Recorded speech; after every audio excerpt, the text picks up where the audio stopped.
Hello there. Have you ever thought that I want to paint from a reference but couldn't? Because it's really hard. And what could be better than making Jinx from Arcane rather than making somebody else for this reference? Because it's really easy if you follow step by step. So at first you want to simplify the shapes, and if you look at it, it's mostly you can use the Loomis method for this, and it's just a circle.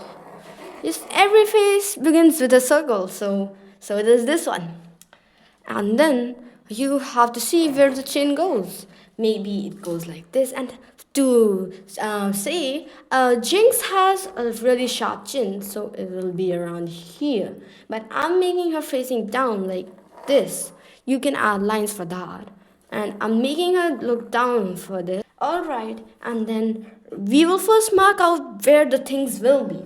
So at first, eyes will be here and maybe a little close. Alright, then she has a nose over here, and then her lips over here with a really mocking face. Okay. And here comes step 2.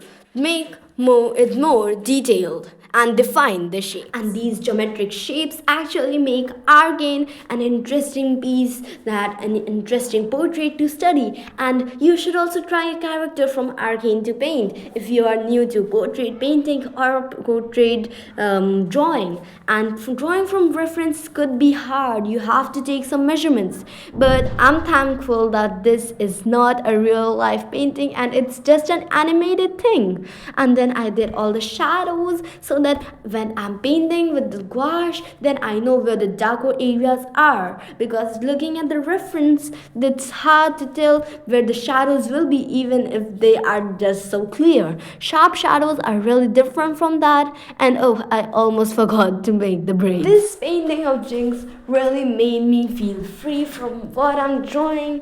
I know this is a tutorial video. I should be giving you tips because I have learned it myself. But for this case, I think that I am learning on my way just as I'm teaching you this tutorial. So I hope you're enjoying this video and finding it helpful. And oh, don't forget to subscribe, like, and share this video with others. And so I mixed some dark blue. It's more like indigo. And then now I'm gonna... And the problem with painting on a canvas is that if you apply the paint too thick, it's not gonna look good. Neither is it when you apply the paint with too much water. So the thing that I'm learning while canvas painting is the perfect ratio between gouache and water that you need to use, which I can also use as my benefit when I'm painting it on a paper rather than on a large canvas.